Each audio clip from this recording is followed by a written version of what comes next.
typically people think about fun and play as the end reward of a process, Hmm. as opposed to being part of a process.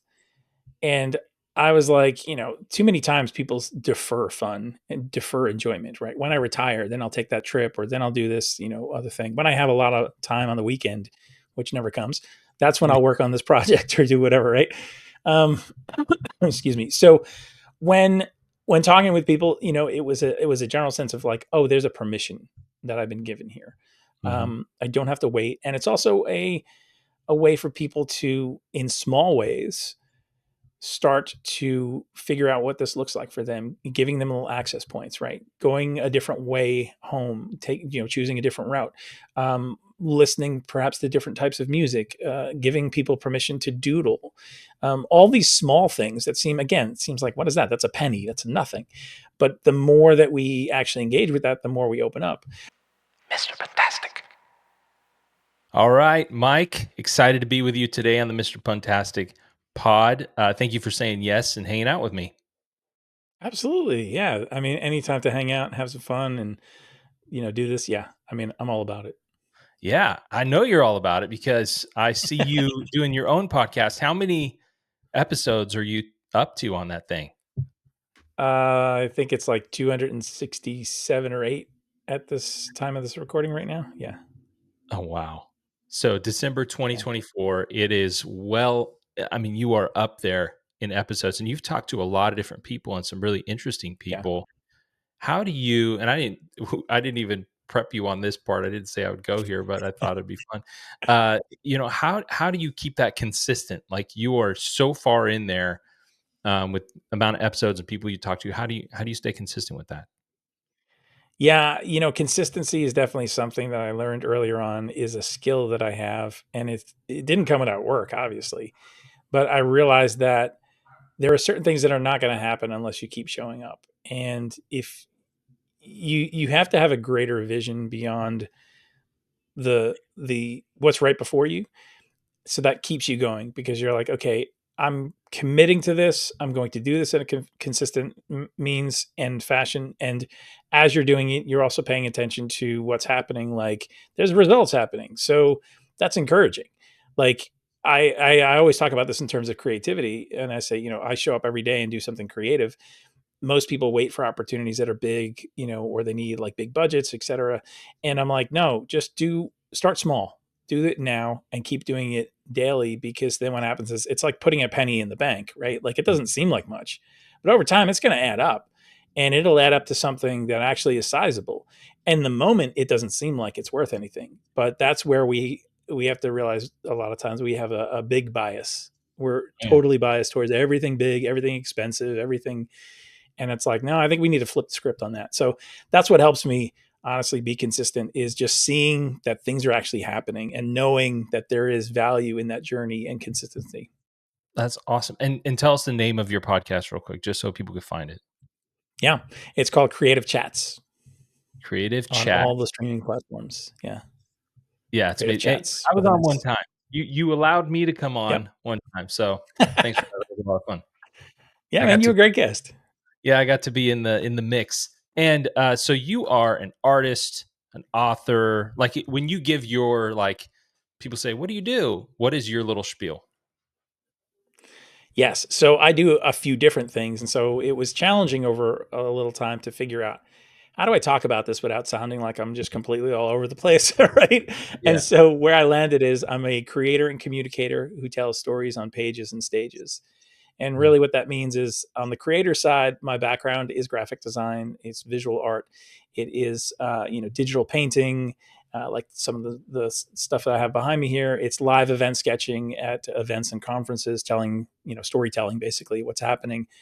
And then I also create resources for other creative people that have emerged out of my own journey and process. And I realized that as I was going through a lot of these things, I'm like, this isn't just for me. I think there are other creative people who could really benefit from this. And so that flips over to the communicator side, which is me speaking, whether it's at a conference or doing some corporate training type events. It doesn't really matter the forum, so to speak, but it's really all centered around engaging with people so that it helps transform their creativity, so that it makes it fun and actionable and essential to everyday life.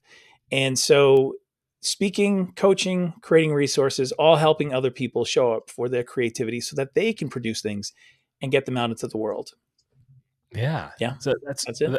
I mean, so yeah, you kind of had to figure out like how to wrap language around what you do because there's sort of a breadth in what you do that is pretty Yes. wide. However, it has a central theme.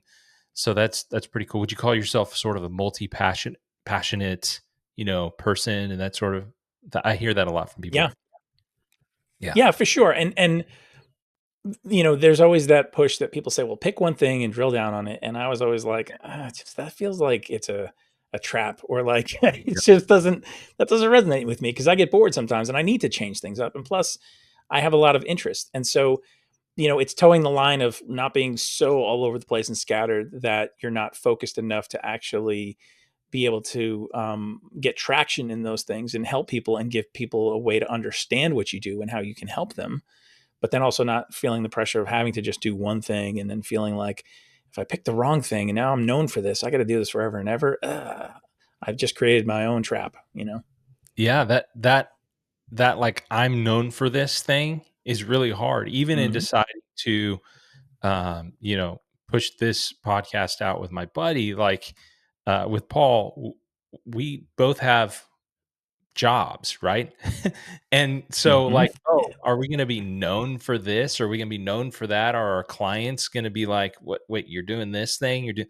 So, I think that was like a little bit of a hurdle that I had to be like, you know what? Who cares? I can't, Hmm. I can't really let that stop me from just going and having a good time and starting this with Paul. So, totally get that sort of. You don't want to be boxed in to that same thing. I remember as a kid seeing a movie called The Renaissance Man.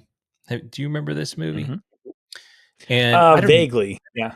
remember who's in it, but basically the idea was this guy had a lot of different passions, a lot of different skills, and he wasn't one thing. He was a lot of things. He was a musician, he was an artist, he was he did a lot of different things. And I always resonated with that. I'm like, I feel more like that than someone Hmm. who is just one thing for their whole life, and they're only known for that. So I get that, but it's a scary thing to kind of embrace that, I think, because the Yeah. how they're told you today, marketing, everything is like you got to focus in, you got to be one thing, be known for one thing, and then you'll go to the moon with that one thing. Maybe so, but that sounds terrible. Yes. A friend of mine also shared a bit of wisdom, and he said, it's not that you can't do all the things, it's just that you can't do them all at once, Mm, right? So that it's sequential, it's not simultaneous. And I yeah. thought there was some great wisdom in there, because trying to build things, even if it's parts of your business, trying to scale them at the same time, like I've tried that, and it is maddening because you feel like you're always spinning plates, and it does not allow you to focus on something and get some traction on one area at least. So practice that wisdom carefully. Yeah, yeah, that's really good, and I think you talk about focus in your book too. So, your book, "Make Fun a Habit: The Creative Playbook for Making Life and Work Fun Again." So, tell me about this. What brought this about? That was a book that was not on the radar at all, right? And so I was speaking at an event, and my friend was the one who was running the event, and I think it was after it was over, we were kind of debriefing about some things, and this idea of fun I had talked about, and I had, like, kind of dipped in as far as theming, because fun and creativity, play, like those things are kind of all in the same bowl, if you will, for me. And so I use them interchangeably a lot. And he asked me that. He's like, so when are we going to have a book about this? And I was like, I don't know. Like, I'm not even sure what that would look like. And he, through this dialogue around the table, we started to say, okay, here's what some chapters could look like, and put a very loose structure around. And once I had that, honestly, I was like, oh, Wow. yeah, I'm totally doing this. And I applied my process to kind of attack it chapter by chapter. And I knew stories that I wanted to include, like all the things just kind of was there. It was just a matter of gathering the ingredients and then really leveraging the process that I put to everything, which is very consistent. And um, the reasoning behind this was more because I realized one day I woke up and was like, even though I'm doing a lot of creative things and a lot of things that people would consider fun because they're like, oh, you get to draw for a living or you get to, play with Yeah. colors and whatever. There's still a lot of things that are not fun. Business things, things that are not necessarily in my skill set, and perhaps I can't hire out for just yet. And so that plus being in the world where the headlines were getting darker and darker, and just this sense of angst and fear. And I woke up one day and I'm like, I feel like fun up and left the building, and I don't really know when, and I don't really know why, but I just know things sort of got very practical, very responsible, very serious. And I thought, I did this with my creativity as far as looking backwards and going. I remember being a kid making greeting cards, giving it to family members, seeing their faces light up, and they're like, "You did this for me," and I was like, "Yeah." I love that experience, the joy, the kind of childlike wonder that was attached to that. And I thought to myself, well, when it comes to fun, like, why can't it be like that too? Why can't we rediscover some of the joy and pleasure that we had as kids, where we're just like, I'm doing this just because it's fun. Like, I enjoy this, right? And not have to feel like it has to lead someplace that is a bottom line or something measurable necessarily that's like, a significant payoff, other than in and of itself it's a payoff because there's pleasure, there's enjoyment. And so that was me answering those questions for myself first and foremost, and then going like, I think I'm not the only one here who could use some more fun. As I look around and interact with people, I think people can use more fun in their everyday life and in their work, in their business, right? So that was the challenge set before me.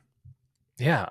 Well, I like that. There's a lot of ways I could ask questions about that, but the thing that kind of couple things ping my mind. Like you talk about you applied a process to each things. That doesn't sound fun, but the process, right? So process and systems doesn't sound fun. Those are not fun words, right? But sometimes those enable you to, you're applying something that enables you to express it or open it up or see it through. So for you, what is the fun process? What is the system? What is the thing that helped you make each chapter and the thing that you continually use?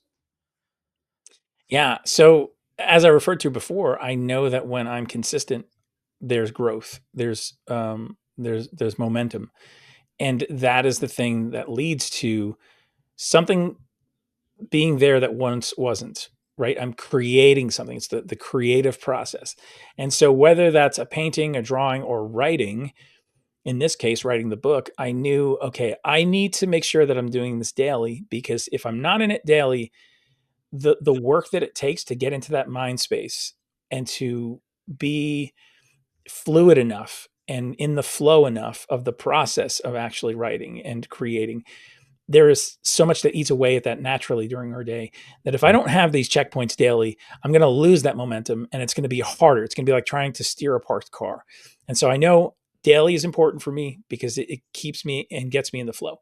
The other part of that was I gave myself kind of parameters in what this would look like. And so what I mean by that is I found out that writing for me wasn't sitting down at the keyboard and, in a quiet room and, off in some cabin by a lake or something, right? It's none of that stuff.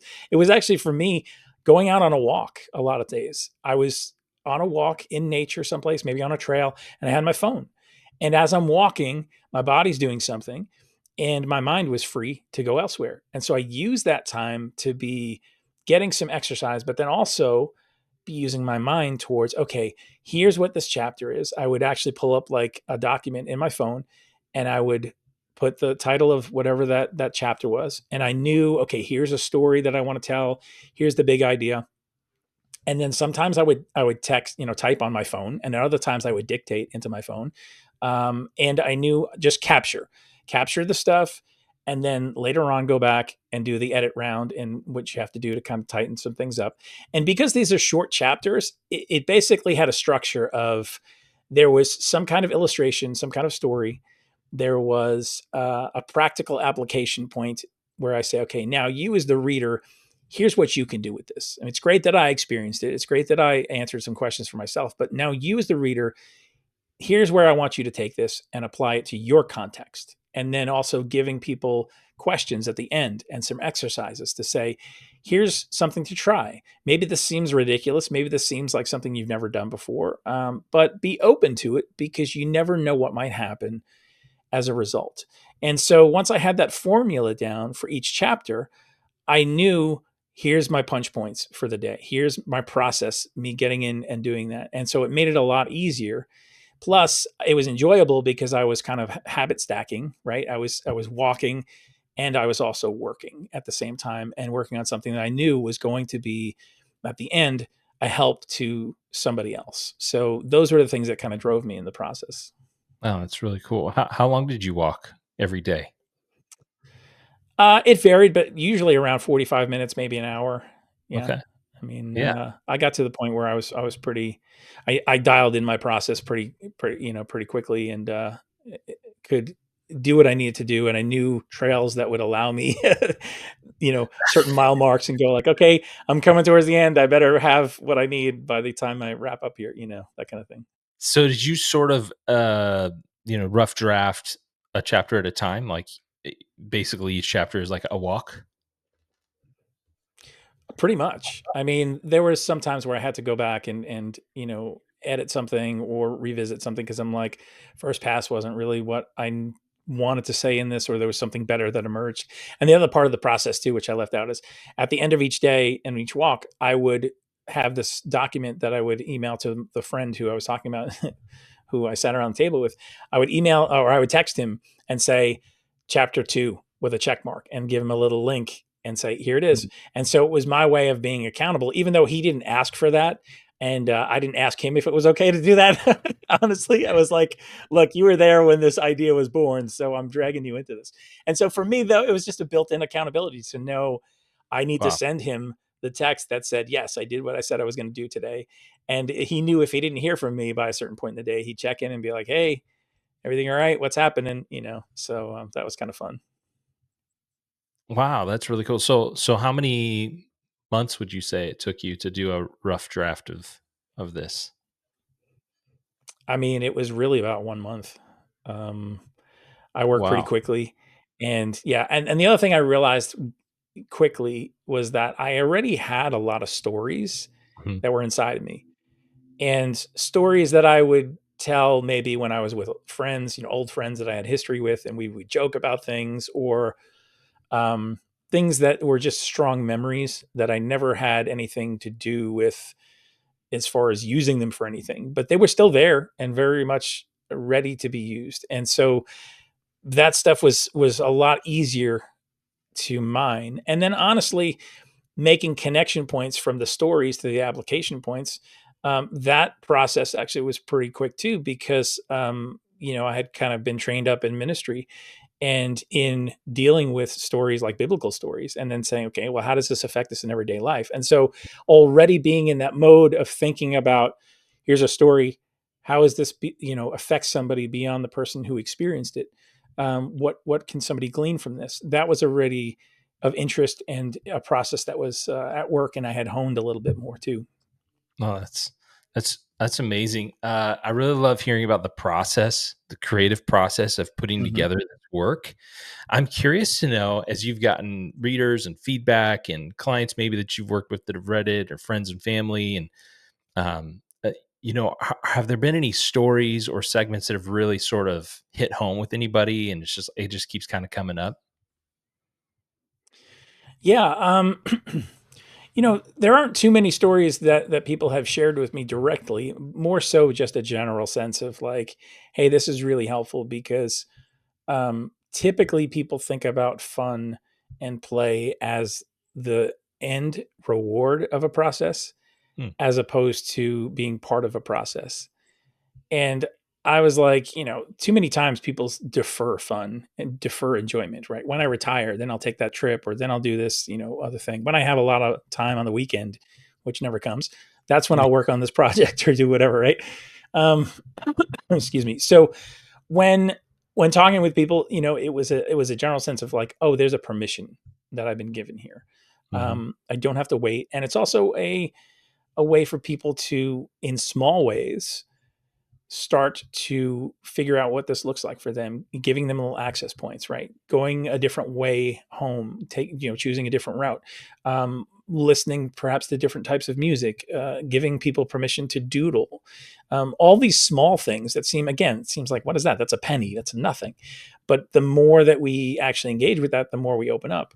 One thing in particular I will share is that I had done this training, this training for a company. It was basically educational system actually here in the Nashville area, and it was educators, and so their responsibility was really to tend to and provide programming for aftercare for students, Yeah. and they jump through a lot of hoops because there's obviously a lot of things that they have to make sure are done procedurally. So there's not a whole lot of room for um, going off-roading, if you will, and having a lot of fun per se in as far as their process. And there's a lot of pressure and there's a lot on the line because you're dealing with children and families. And so being able to meet with them and say, okay, how can we start to talk about this idea of having fun and introducing play into not only what you do, but how it translates into you working with the students you work with, like that's really where it meets the road. And so for a lot of these people, it was a time for them to go, okay, I can pause even if it's for 2-3 hours in this training and have some fun. We started with a toilet paper fight because I like to let people engage and experience fun, right? And then you could see some people are like, wait, you want me to do what? Like, we're grown adults in this Yeah. room and you want me to have it? And I was like, yes. I put some loud music on and I said, the only rules here is don't hurt anybody and don't break anything. Right. So they're wrapping each other up. They're having a good time. They're laughing. They're taking pictures of each other. Suddenly, this environment where they thought they were going to have to come in and kind of check the box that, yes, I did this training that I was forced to do because I was supposed to be here for 3 hours, whatever. Like they went in thinking it was going to be a little bit more boring, drudgery. All of a sudden, I come out of the gate with toilet paper flying everywhere, loud music. And then I say, okay, let's talk about what we just experienced. I wanted you to experience some fun before we talk about it for a couple of reasons. One, realize that not everybody's definition of fun is the same. Some people sat there and they're like, this is wasteful. Mhm. Some people are like, during the pandemic, this was like a priority to have toilet paper. We couldn't find it. And now we're throwing right. Um, and I was like, yeah, I get it. I get it. Yeah. It's not all about clown noses and confetti and pizza parties, especially at work, but really what we're talking about is enjoyment and fun and engagement, pleasure in what you do. And I don't think any employer doesn't want their employees to experience that, to be able to show up, to be more engaged, to give ideas, to be thinking about things because they're excited about it, as opposed to just checking boxes and jumping through hoops and punching clocks, right? You get the better part of somebody when they're engaged like that. And so for these educators, it was them also then going and having a practical exercise at the end as we wrapped up. It was, how can they take this winter break that was coming up and introduce this theming that they were kind of kicking around, coming up with some ideas for activities for the kids and what this would look like practically. And they just started to come alive and they were like, this is amazing. We're thinking about ideas that maybe we hadn't thought about before or didn't think were possible, but we're in this lively brainstorming part, and they were having fun, and the kids had fun as a result. So I love that kind of stuff. Oh, that's incredible. Now you mentioned a couple of things in there. You mentioned Nashville, but you haven't always Hmm. lived in Nashville, and I don't even know if you No. lived in Nashville when you were doing that training. But I think when I met you, you were either in New York, New Jersey, somewhere like that, and you were working with a church, and I was working with a church, so that's how we connected. And Yep. we shared a couple phone calls and shared some ideas and things. But tell me about that journey from moving from the Northeast to Nashville. What kind of took you there? Why did you move? Yeah. Yeah. You are correct. So, a native New Yorker, and kind of bounced around. I say I went island hopping. I grew up in Staten Island and then went to Long Island. Unfortunately, it's not the tropical islands, but hey, not everybody can have that experience. So, yeah, Long Island. And then from Long Island, went to New Jersey, where I was last before coming here to Nashville. And, I didn't think I was going to be able to break out of the Northeast Bermuda Triangle, as I called it, but it was really something that I had desired to do because I'd been coming here for about 10 years on and off. because there was a conference that happened. Mhm. And as I came, I started making relationships with fellow creative people, creative entrepreneurs, and realized quickly, like, oh, there's a community here that is actually doing a lot of the things that I'm doing, or maybe it's a different context, but they get me. Like, it felt a little bit like, oh, there's dreamers here, and it feels a little like home when I come every time. And then I would go back home to New Jersey, and I'd be like, people don't know what to do with me here, right? I'm in the land of big pharma and government jobs and more things that are, um, quote, practical, right? And so people would be like, hey, it's cool what you do with all this creative stuff, but yeah, I don't know. Okay, good luck. And so always kind of Do when feeling you like a grow up. little bit out of place. Plus, yeah, I don't know. Talk to me, whatever.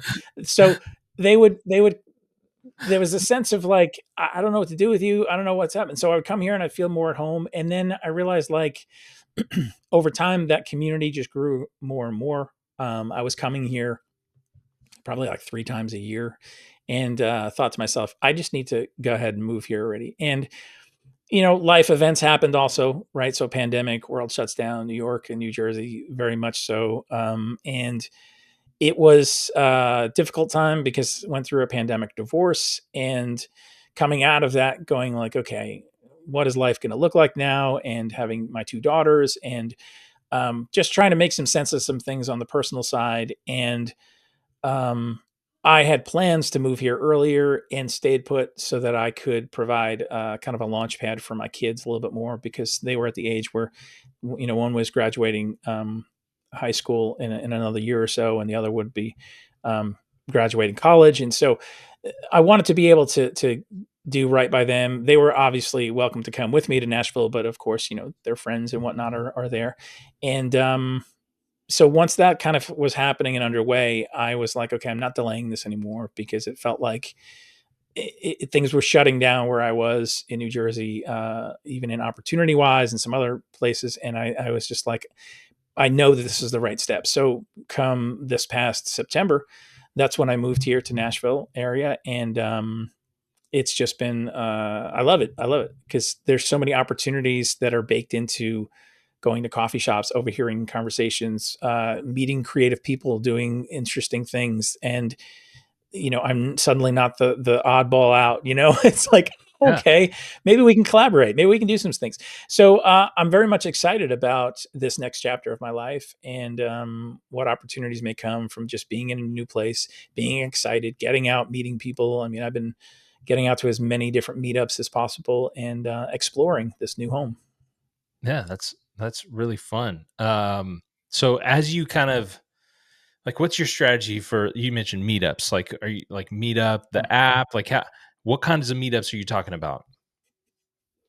Yeah, I mean, this is really more things that I've been discovering as I go to one event. I'll hear from some people, "Oh, you got to check this out."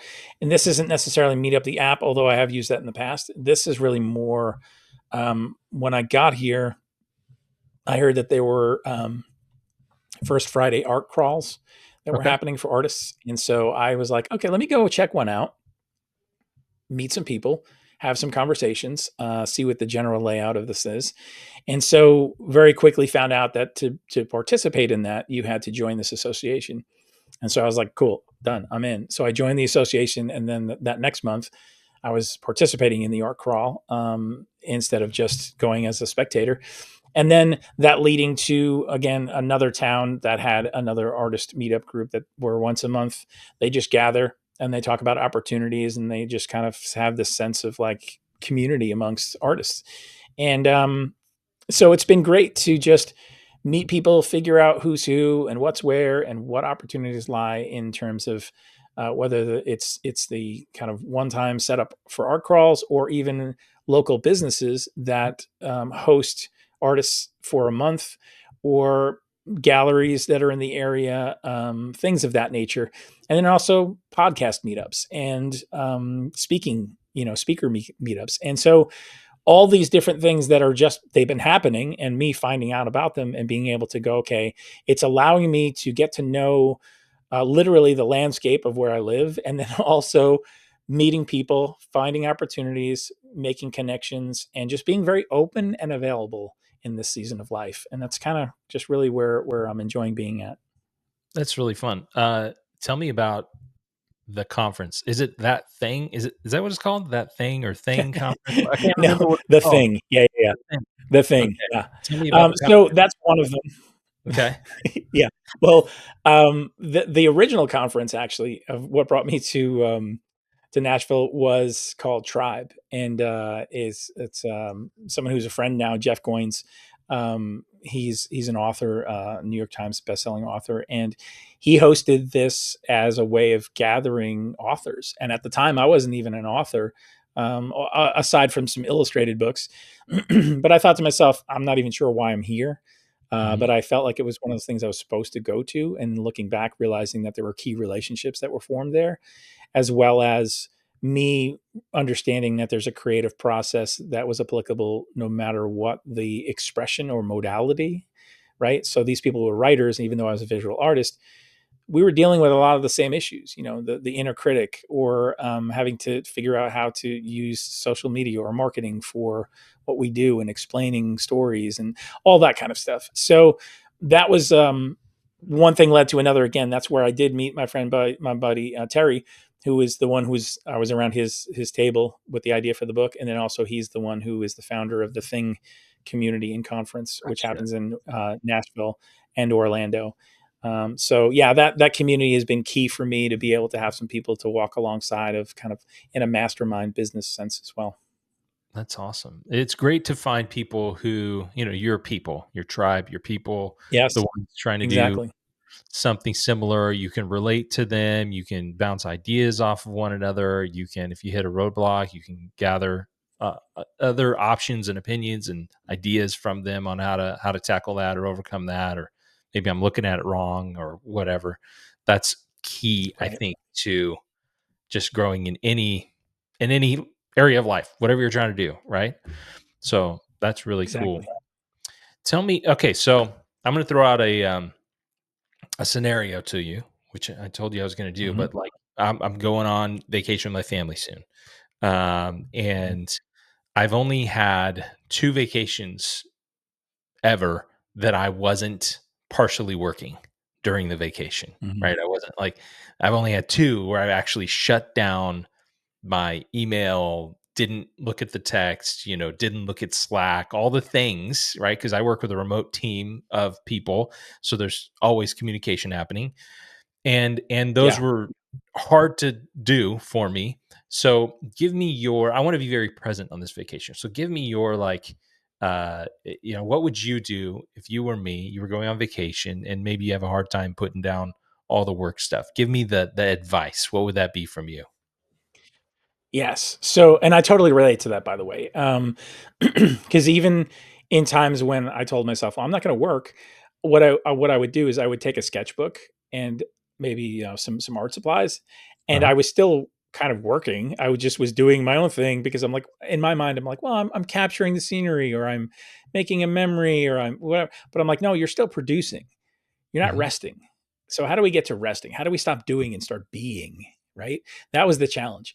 And so, I learned something actually going to a monastery a couple of years ago, and I know it sounds weird, but I this was not that long after my divorce, and I felt like I needed to get out of town, and I actually went to California, and it was Big Sur, and there was this monastery. It's a beautiful setting, but Big Sur, it was an area where there were no cell signals and certainly not in the monastery where there was no Wi-Fi or anything like that. And so automatically I had no notifications. I had nothing there. But even so, I was like, well, let me do all the things you're supposed to do, right? So journal, go for a walk, pray, like all the stuff, do.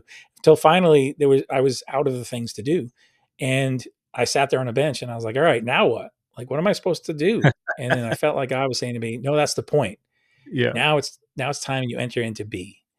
Like, just be present. Like, close your eyes for a minute, feel the sun on your skin, hear the bird in the tree next to you, feel the gentle wind, hear the waves in the background. Like, just be present in this moment. And so I think the more things that help us tie to being present, um, those are the things that help us get out of that frenetic activity. And so for you going on vacation, I think it's not enough to just say, well, I'm going to take my phone and put it, someplace out of sight, out of mind, and then just go and hang out with the family, because mentally you could still be there and going like, I wonder if I'm getting any Yeah. Yeah. emails or texts, or I wonder what's happening. I feel like, I'm really important to what I do. And if I check out, things are going to go down in flames, like, all those thoughts, which are very real, we need to address. Right. And so I think it's partially getting a vision of something that's better. Right. Mm, So it's not me just stopping the activity. It's like, not the list of don't do this and don't do that and don't, but it's more of do. Like, do be present with your family, because you're going to make new memories, and you might miss something that seems silly or would go below the radar, but might actually be a really important moment for you, for them. It might make a new memory that you will cherish for a long time. Like, it's seeing the value in being fully present with your family, in resting, in taking that time out. And no one's going to make you do that. And so I think being open to that, reminding yourself of that value, so that it's not a trade of me doing what I normally do and me being important and having the value in my work and then going to nothing. You just telling me to check out. Well, that doesn't seem like a fair trade. Now you're mhm, going, no, I'm going to choose something better. I'm going to choose something that has lasting value. And so when you talk to yourself in those terms, it's easier to go, okay, that's why I'm not going to check my phone, because I know it's at stake now. mm, That's why I'm going to defer that stuff that's going to be waiting for me anyway, for stuff that may never come back again. This moment, my kids are only going to be this age for so long. We're only going to be in this physical location, perhaps this one time. Don't lose the value of what's right before me. And so when we get a vision for something better and grander, it's easier. And then we have to put practical things in place, such as, yes, do hide the phone or put it someplace where you can't get to it. If you're worried about like taking pictures and things of that nature, get a disposable camera, or get something that is only a camera and take family photos.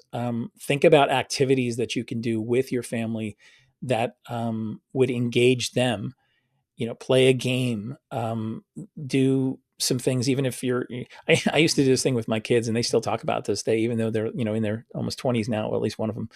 And they we used to go around with this story, and I would start the story and I'd say like one sentence. I'm like, there was a mouse, and he ran into this house, and then right. all of a sudden, and we would keep going around and around the circle, and everybody would add a sentence, and this story would just get wildly out of control, and we would be laughing, and just, it was nonsense. It was silliness. Obviously you can't do that with kids of every age, because they'll look at you, especially teenagers, like you've lost your Yes. mind, and dad, you're not cool. Stop it.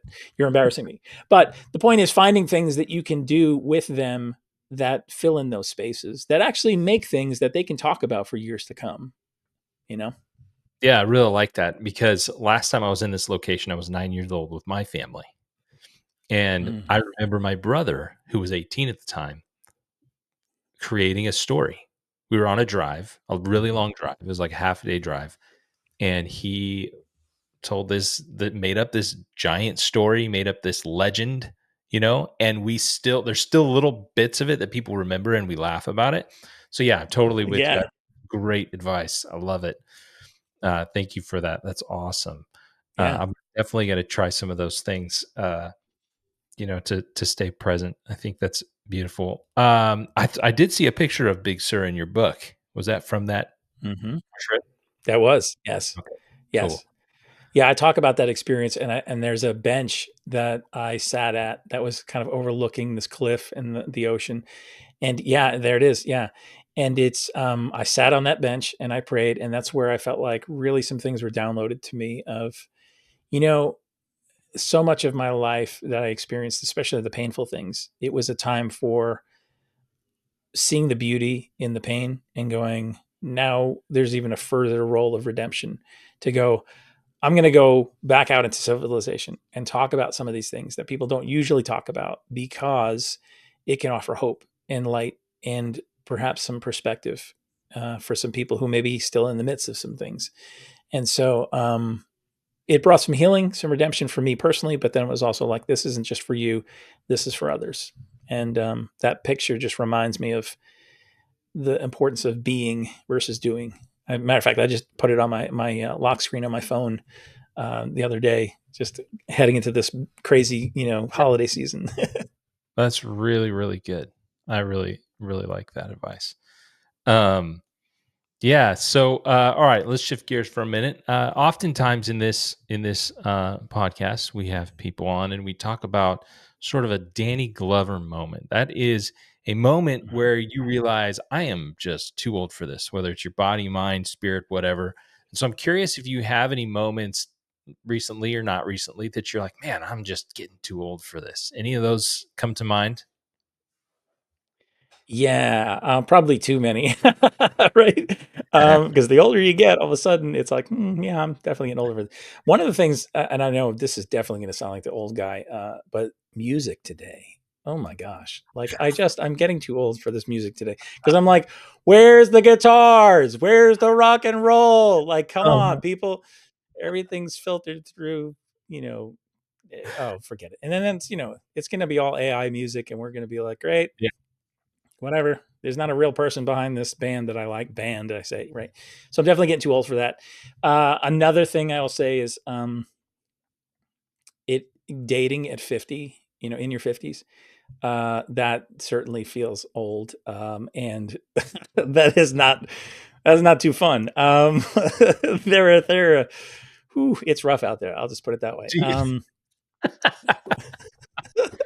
like, immediate, like have you been on one and you're just like within a couple of minutes, you're just like, this is not Oh yeah, what I oh signed up yeah, for. totally.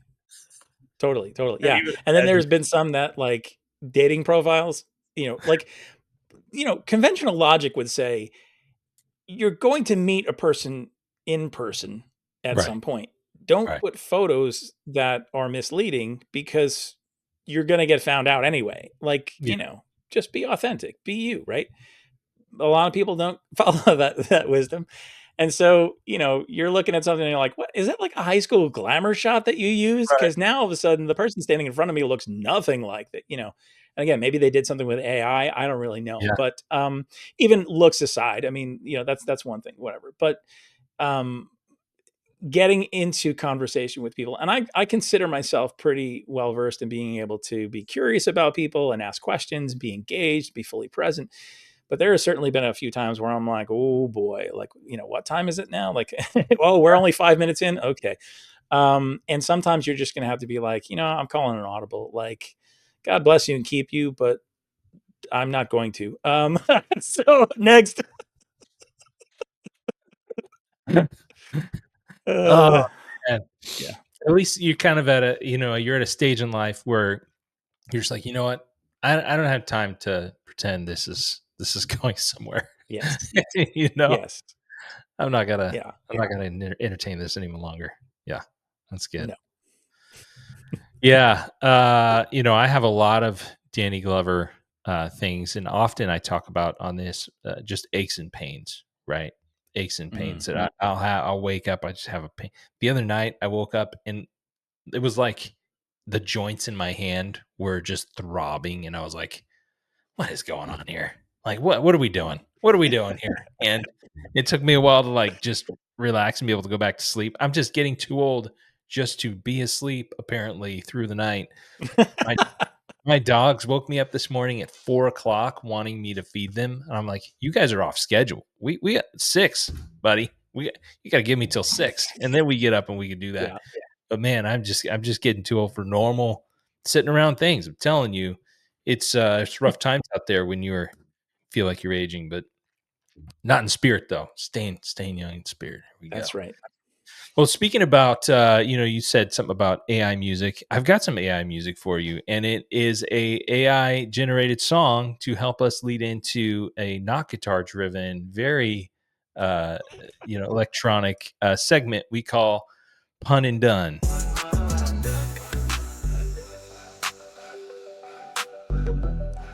done.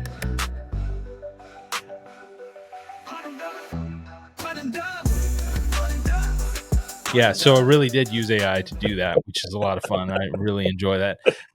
And what we do here is we kind of kick around some dad jokes and some puns. We go back and forth, sort of rapid fire. So I'll tell you what, I'll kick us off here because fun isn't just something you do; it's fundamental part of your life. So that's my first one for you. You got to make it a fundamental part of your daily routine. That's my ode to you with my dad joke today. You got anything for me? Well, which days are the strongest? Do you know? Ooh, I don't know. Saturday and Sunday. The rest are weekdays. Okay. They're Mhm, weekdays. Yes, I like it. mhm, mhm, mhm. Well, some people say that, creativity has to do with left brain, right brain type stuff. And I've been doing a lot of reflecting on my left and right brain. And I figured it out. Figured out what's wrong with my brain. Really, on the left side, there's nothing right. And on the right side, there's nothing left. And so that's the problem with my brain. Nice, nice. Yes. Well, in keeping with the theme of creativity, I just found out that I'm colorblind. And honestly, the news just came out of the purple. Oh, that's good. I like that. I'm gonna use that. I have an uncle who's actually colorblind, and so maybe I'll use it on him. There was one point in the middle of our conversation where I thought maybe I'd lost you for a minute. It kind of froze for a second, and I was like, "It's gonna catch up. It's gonna catch up." But that would have been a real mic drop. Oh boy. I think I am losing you. Sorry, break it up. Speaking of computers, what does a baby computer call his father? Oh, I don't know. Data.